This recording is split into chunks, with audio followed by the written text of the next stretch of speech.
متی رسول کی معرفت لکھے گئے خداوند یسوع مسیح کے انجیلی بیان اس کے 27ویں باب کی 5ویں آیت میں درج ہے، اور وہ روپیوں کو مقدس میں پھینک کر چلا گیا اور جا کر اپنے آپ کو پھانسی دی۔ رسولوں کے اعمال پہلے باب کی 18ویں آیت میں درج ہے، اس نے بدکاری کی کمائی سے کھیت حاصل کیا اور سر کے بل گرا اور اس کا پیٹ پھٹ گیا اور اس کی سب انتڑیاں نکل پڑیں۔ مقدس متی رسول خداوند یسوع مسیح کے شاگرد یہودا اسکریوتی کی موت کو پھانسی سے بیان کرتا ہے، جبکہ رسولوں کے اعمال میں لوکا طبیب بیان کرتا ہے کہ وہ سر کے بل گرا اور اس کا پیٹ پھٹ گیا اور اس کی انتڑیاں باہر آئیں۔ یہ دونوں مصنفین یہودا اسکریوتی کی موت کو دو مختلف طریقوں سے کیوں بیان کرتے ہیں؟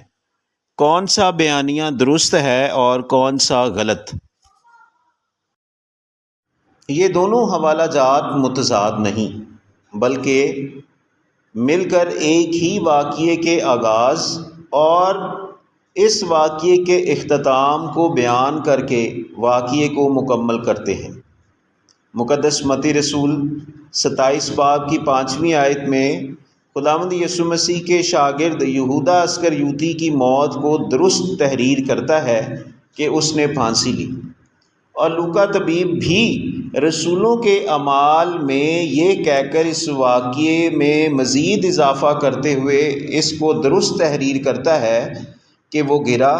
اور اس کا پیٹ پھٹا اور پھٹ کر اس کی انتڑیاں نکل آئیں۔ دراصل مقدس متی رسول یہودا اسکریوتی کی موت کو پھانسی سے لٹکنے سے بیان کرتا ہے، اور لوکا طبیب رسولوں کے اعمال میں لٹکنے کے بعد زمین پر گر کر پتھر سے ٹکرا کر یہودا اسکریوتی کے پیٹ کے پھٹ کر انتڑیوں کے باہر آنے سے اس واقعے کو مکمل کر کے ختم کرتا ہے۔ یعنی دونوں مصنفین کے بیانات ہی درست ہیں۔ مقدس متی رسول کے بیانیے میں اس واقعے کے ابتدا کو بیان کیا گیا،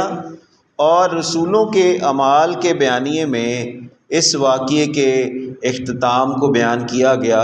کہ اس کا پیٹ پھٹا اور اس کی انتڑیاں نکل آئیں۔ یہ دونوں حوالہ جات متضاد نہیں، بلکہ یہودا اسکریوتی کی موت کو دو حصوں میں بیان کر کے اسے اختتام تک پہنچاتے ہیں۔